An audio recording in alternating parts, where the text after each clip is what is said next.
Hey, what's going on? Luke here, and it feels like it's been a long time since we've done a video just talking about anything NRL related. It's all been State of Origin, but here we are. We're here to do a preview of round 16 of the 2021 NRL season. Let's get into it. So the first game of the round is the Sydney Roosters hosting the Melbourne Storm. This one is a traditional sort of rivalry game as of late. It's been two of the top teams over the last decade or so taking on each other, and it's usually been a pretty good clash. Roosters winning some, Melbourne winning some, but this one it's a little bit different because the Roosters are super under strength compared to previous years, while the Melbourne Storm are pretty much full strength. I know Pappenhausen is pretty close to returning, but apart from him, everything is full strength. And obviously coming off the back of State of Origin, flight scheduling is pretty bad. I know it's played Sunday, it's not necessarily like the Wednesday and then backing up on a Friday or something, but still backing up after State of Origin not that long ago. And then having two of the top teams clash against each other does feel like some really bad scheduling. And this is two teams that you would think would be sort of somewhat around the top four even before the season started. So, yeah, I definitely think the scheduling was a little bit off with this one. But I'm expecting all of the State of Origin guys to back up in this game.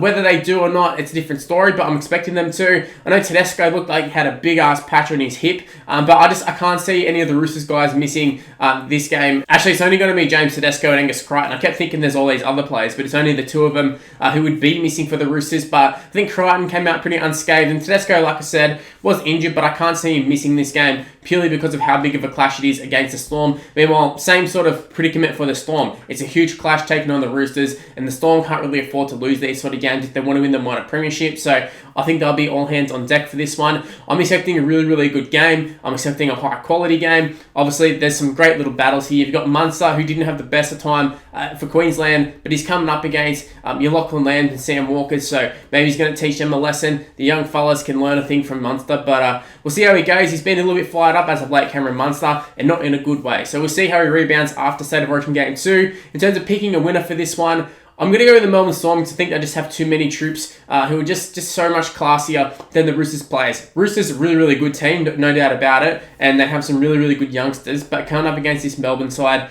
I don't think anyone can beat them at this point. So I think the Roosters will give it to them. I think kind of similar to the Penrith game, the last time they played. I think they'll give it to them, but I don't think they'll end up picking up the victory. So I'm going to go Melbourne Storm. I'm going to go 1-12. I think it will be a close one. Now moving on to Friday night, it's the New Zealand Warriors up against the St. George Illawarra Dragons. Obviously, the Dragons picked up a nice victory in the last game, but obviously it just feels like so long ago, so I'm not even going to really talk about previous games. It just feels like weeks ago, and there's players out due to State of Origin and stuff, so let's just not worry about them too much. But I will say the Dragons did pick up a victory, and I wasn't expecting it after them losing to the Bulldogs. I thought the Dragons season was starting to slide downhill, and then all of a sudden the new fullback comes in, and he plays really well. But this week they've got Matt Duffy back in there. I'm just looking at their lineup, it's pretty standard. Ben Hunt's there. I thought he was actually okay for Queensland, but in terms of the Warriors, that's where the real story is. Obviously, they made a couple signings. Chad Townsend, a mid-season signing. Dallin Watene-Zelezniak, a mid-season signing. Now, Dallin's going to be there long-term, but Chad Townsend's only going to be there for the rest of this season as he'd already signed with the Cowboys.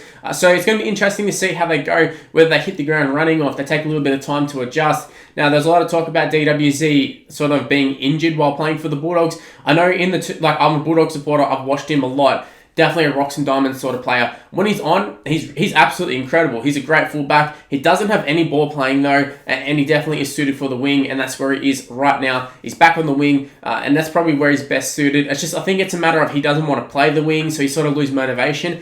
So it's kind of a catch-22 because he's not good enough to be a full-time fullback, but he doesn't want to play fullback. So it's an interesting little dynamic there for Dallin. But look, I think being at the Warriors, I think it's going to be a good spot for him.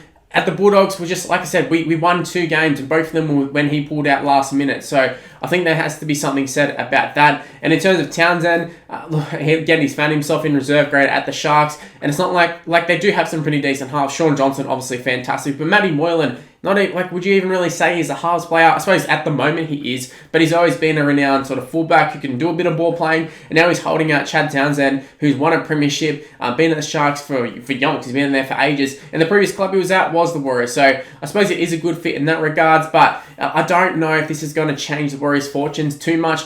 Is Chad Townsend an upgrade on Harris DeVito at this point? I don't really know. I mean, they're kind of different players. I think Townsend will control the game a lot better, but I just think Harris DeVito just fits the Warriors a lot more. And like I said, Townsend was at the Warriors, but it was a long time ago. In fact, it was when Sean Johnson was there. So a lot's changed since then. And in terms of their actual lineup, I don't know if they're better or worse for Townsend in the side, but we'll have to wait and see. We'll see how it goes long term. Because I think this week they might be a little bit rusty, but we'll see how they go in a couple of weeks' time. But in terms of picking a winner for this one, I'm actually going to go with the Dragons. I think they're just the new halves combination. I think would take a little bit of time for the Warriors to gel. And I think the Dragons, they picked up a nice victory in the last game. And although Dufty's back, like there's some guys who were embarrassed last time they played, and they need to come in. They need to hit the ground running. They're looking for contracts next year, so I think they're going to be playing really well. And I expect the Dragons pick up a victory. I'm going to say 1-12. Now into the second game of Friday night. This is a huge clash. This is the Penrith Panthers taking on the Parramatta Eels. You'd have to say game of the round. I know the first game of the round is a really, really good one, but it's not quite the clash that we thought it would be going into the start of the season, whereas this one, we know this one was going to be a great clash. Penrith, they're not top of the table anymore, but let's be honest, they're pretty much the best team. They dropped off because of Origin, but when they're on their day, the best team in the comp. Same can be said for the Eels though. On their day, they are very, very good. And in fact, the last team to beat like the full strength Penrith side in a regular season game was the Eels, and it was last year. So the Eels are capable of doing it. Whether they'll be able to do it, I don't think so personally. I think Penrith will still get them, even without Nathan Cleary. And let's talk about Cleary just quickly. Obviously, there's a lot of talk about him maybe being out for the rest of the season. A lot of talk about should they sign someone. I don't think they should. Matt Burton, they've got him. He'll be jumping straight into the halves this game. And I think that's where he's suited. There's a lot of talk about whether he should be playing in the centres or playing in the halves. But next year, he's been signed to play at the Bulldogs in the halves, and he's getting a chance here. And last time he had a chance in the halves with like an actual good side. We're not talking about their third string players coming in because they had 7 billion players out for Origin. We're talking about him having Jerome Luai there, having all the rest of the players there.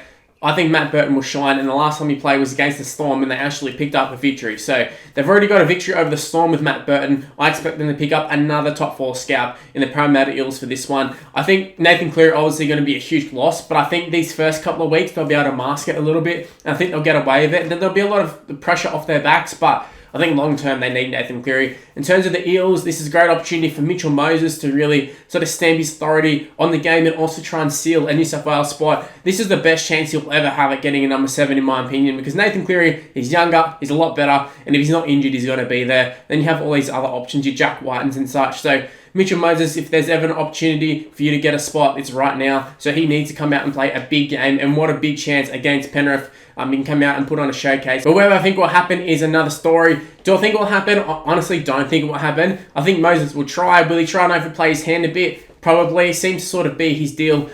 Just in these high pressure games, doesn't really perform. But like I said, the Eels were the last team to beat Penrith in like a regular season game, so it is possible. Whether it'll happen or not, I don't really think so. I think Penrith pick up the victory. I do think it'll be a tight one. I can see Parramatta leading at times, and then Penrith sort of just getting home in the end because of the home crowd and just the pressure as well. And actually, there won't be a home crowd, will there, because of the COVID? Oh shit, maybe that changes things a little bit. Look, I'm still going to stick to my guns. I'm going to go with Penrith. I think they've just been too strong this year, and I think Matt Burton can step in for a couple of games. It's just a matter of long term. So yeah, I'll go Penrith for 1-12. Now moving on to Super Saturday, the first game is my Canterbury-Bankstown Bulldogs taking on the Manly-Warringah Sea Eagles, the Tommy Turbo show. So Tommy Trbojevic has been named to play. So at this point, you're going to have to say, I think Manly are going to put 50 on the Bulldogs. I know the Bulldogs' defence as of late has been a lot better, and I know Parramatta in the end ended up sort of taking over the game, scoring a lot of points. But at halftime, the Bulldogs were definitely in the contest, but all the COVID breaches, we got like 5 players out, a lot of guys debuting, Kyle Flanagan's back.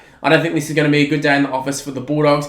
Even if they were playing at the full-strength side of the Bulldogs, I think we'll get towed up by Manly. Tom Trbojevic just in too good a form. He's beaten teams way better than the Bulldogs, so as much as I would love to sit here and say, oh, well, the Bulldogs to be in the contest, they'll play really well. You got Tom Trbojevic, who's just killing it at the moment. You got Daly Cherry-Evans, who will have a point to prove. Maybe some of these guys won't even back up. Maybe Tom Trbojevic should pull out, but we've seen in the past, Ruben Garrick is a suitable replacement. He can come in, he can fill in for a couple of games. So, yeah, I think regardless of who plays and who doesn't, I think the Bulldogs get absolutely smashed here. No matter how much effort and you know, how many tackles they make and if they're competing, I just think Manly will be too good. They have too strong of a side. Even just looking at it, like Schuster's still not there. They still got a couple guys to come back in, but just realistically, this Manly side, they're a top 4 side at the moment. So, yeah, to the Bulldogs, they shouldn't be competing with them, and I don't think they will. And like I said, so many debutants. Just looking at the side, they've got a new centre.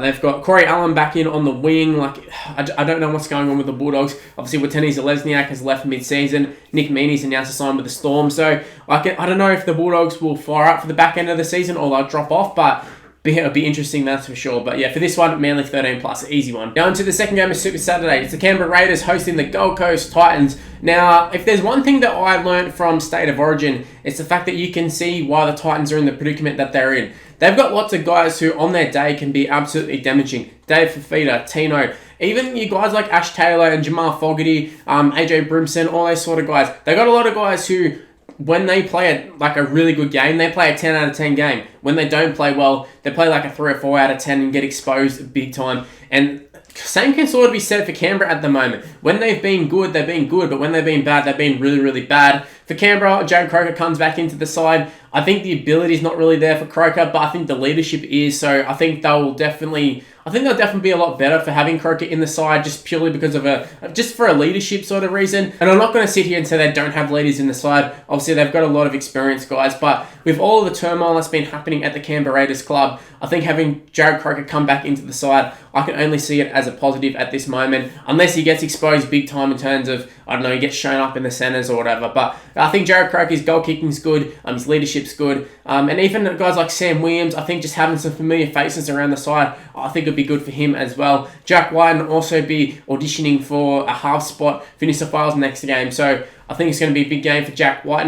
And I was touching on the Titans before about how inconsistent they are. Dave Fafita, pretty much just, I barely even saw him for Queensland. And some games, same can be said about the Titans. They will come out and he'll score a hat-trick for the Titans, and the next game you barely even see him, or even in the second half you won't even see him. He's just one of those sort of players, and he's on huge money. I think that's a big problem for the Titans. They've got guys who should be doing a lot better than what they are, and the problem is they show the potential. They show like a half of playing like that, and then they show another half of playing like shit. So the Titans, I don't really know what exactly is going wrong with them, but just like looking at the lineup, Brimson's back, Brian Kelly's been alright, Corey Thompson's there, Ash Taylor, Fogarty, Wallace. Probably the hooker position is probably the big struggle point for them, but like just matching up against the Raiders, they shouldn't win this one, but I don't know. The Raiders are so inconsistent themselves, and they're just so terrible in the second half as well. And them losing to the Dragons is a perfect example of them just being terrible in the second half and losing games that they shouldn't. So both of these sides, it's hard to pick one of them because both of them are as bad as each other in terms of losing the games that they should win. So I'm going to pick Raiders just because it's in Canberra. And I know there's going to be no crowds, but it's going to be super cold. Actually, maybe there will be crowds considering it's in Canberra. I don't know exactly what's going to happen, but regardless, it's going to be in Canberra. I'm assuming it's going to be very cold, and I think the Raiders boys will be way more suited for this, and I think they'll pick up a victory. I think if they do win, I think it is going to be a 13-plus victory. Titans obviously had the potential to come out and blow them off the park early on, but I think the Raiders will be able to just hold on enough and then eventually take over the game. And yeah, look, I'm going to go Raiders 13+. Now into the second game of Super Saturday. It's the Newcastle Knights taking on the North Queensland Cowboys. Funnily enough, both of these sides could potentially have held a State of Origin game. Townsville's already held a State of Origin game. Now there's talks of Newcastle holding a State of Origin game as well. Not sure if there's going to be crowds because it's not in Sydney, but I'm not sure how the bubble works with the NRL in terms of there being crowds outside of Sydney. So potentially we'll be seeing crowds with this one. But just looking at the lineups, Kalen Ponga is named to return. Whether he does is a different story. We've seen him being named a couple times then end up not playing. Look, if he plays, he's a huge inclusion for the Knights. They're a complete different side with him. But you got guys like Safidi backing up. Clem is there. We know he's capable of playing Origin. They've got a lot of big name players. They've got a great forward pack. It's just the backs just haven't really been sort of matching it up with them. But Mitchell Pearce has returned. This will be his second game. Jake Clifford's got a couple of games under his belt too. I think that's actually a pretty formidable half duo. And the fact that they haven't really had any halves for the whole season pretty much, and then all of a sudden they do, I think it would be huge for the Knights, and I think they might have a bit of a push towards the back end of the season. The Cowboys, on the other hand, looking at their side, you got the Hammer auditioning for potentially a Queensland spot. It sounds crazy because I don't think he's actually even a centre or he's been playing particularly well, but he's auditioning for a centre spot. They just can't get Kurt Capewell, and they need someone. It is to Hammer the person. Possibly, he might be. Valentine Holmes still at fullback. I thought he was okay for Queensland, but like he plays club level fullback, and I think he's actually pretty good. You got Drinkwater Dearden. Dearden's got a couple of games under his belt as well. So the Cowboys side, I think they'll be a lot better than what they have been, but I just can't go past this Knights side. I feel like I get suckered in by the Knights every week. I look at their lineup, and they should be doing a lot better than what they are. But this time, they've got an actual halves pairing. So, and also Kalen Ponga's back, so there's a huge inclusion. So your spine is Ponga, Clifford, Pearce, and then Jaden Brayley, super underrated too. So that's a very, very good spine. You add in the rest of the side. As long as their backs can sort of play half decent, they should absolutely towel up the Cowboys. But yeah, I'm going to go with Knights 13+, but I wouldn't be surprised if Cowboys end up picking up the victory here just because of how inconsistent the Knights are. Now moving on to Sunday afternoon football, it is the Brisbane Broncos hosting the Cronulla-Sutherland Sharks. Now this is going to be a really cool clash because I think the Broncos, they've got a lot to play for. Obviously the Sharks do too. Now funnily enough, like early in the season, I thought the Sharks, I thought they were no hope of making the top 8, but they look like they are on track to making the top 8. The Broncos, I thought they would be pretty safe from getting a wooden spoon, and they find themselves competing for the wooden spoon. So this is an interesting clash. It's a must-win for both of these sides, but for different reasons. For the Sharks, obviously, they're looking to push for that top 8 spot. The Broncos, not so much. They're looking to avoid the wooden spoon. Now, you think the Bulldogs have already predicted them to lose. So if the Broncos can pick up a victory, just nudges them a little bit further away from the Bulldogs. Now, the lineups both of these sides, I think the Sharks definitely have a stronger lineup, but the Broncos, they've made a lot of changes themselves. Corey Oates comes into the side, as does Tony Staggs. I think Tony Staggs is a huge in for them. I think this is his first game of the season. If not, he's only played like 1 or 2. He's been injured for quite a while, and I'm pretty sure he had a pretty serious injury as well. So before the injury, he was being talked about as being a possible New South Wales contender. Obviously, now New South Wales is pretty stacked in those positions. But look, Tony Staggs, I feel like is a rep caliber sort of player. I know he hasn't played rep level, but he's a guy who could potentially play there in the future. Maybe not the near future. It just depends on how his injury is and how he comes back from it. But Corey Oates apparently has been playing pretty well in reserve grade. You got Tessie New at fullback. He's shown little glimpses of at least some decent ability. I know he's been playing in other positions, but apparently he is a fullback. So we'll see how he goes.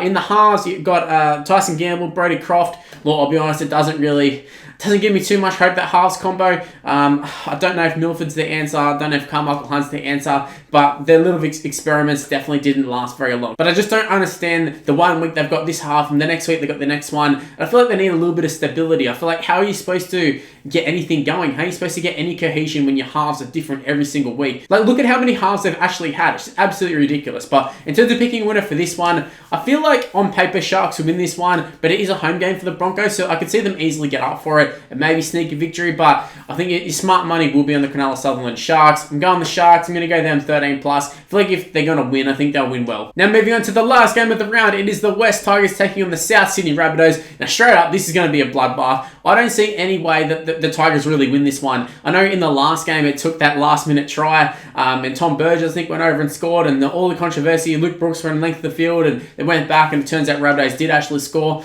I know they got very close, and maybe they are a little bit of a bogey side, but the Rabbitohs, they finally hit some form. When they were playing them earlier, Tigers, they weren't really going well. I was going to say they were going all right. They weren't really going all right. But the Rabbitohs were sort of just coasting. They were winning, but they weren't winning well. And then they ended up getting towed up a couple of weeks later by Penrith and the Roosters. Now, the Rabbitohs have finally hit some form. They've got some of the most informed guys in the comp. Gagai was okay at Origin, but Latrell Mitchell, he's unreal. You got Adam Reynolds auditioning for an Origin role. Even Cody Walker to a degree. So for the Rabbitohs, they should not be lacking motivation. Even your fringe guys like Colin Matangi, if there's an injury, he'd be the next one in, you would think. I don't know that for sure, but he was in the squad for New South Wales, so he's in amongst the squad. So you think there'd be a lot of positivity for the Rabbitohs, and they're actually playing pretty decent football as of late. I know they didn't play obviously last week, but they're playing alright up until the bye, whereas the Tigers, they're so hit and miss. When they win well, but when they lose really, really badly. Look at the Melbourne Storm game if you want a perfect example. So yeah, look, there's no way I can tip the Tigers, and I don't even think Tigers fans would disagree with that. The Rabbitohs, they're absolutely flying this year. And they've lost a couple of games, they've lost big, but for the most part, against these sides, they haven't really had too much trouble, which is ironic considering they did have trouble against the Tigers last time, and I'm thinking they're not this time. So maybe I'm being a bit naive. Maybe I'm not looking into it enough. Maybe I'm just taking it, as like a top 4 side up against like a bottom 4 side, whatever Tigers are.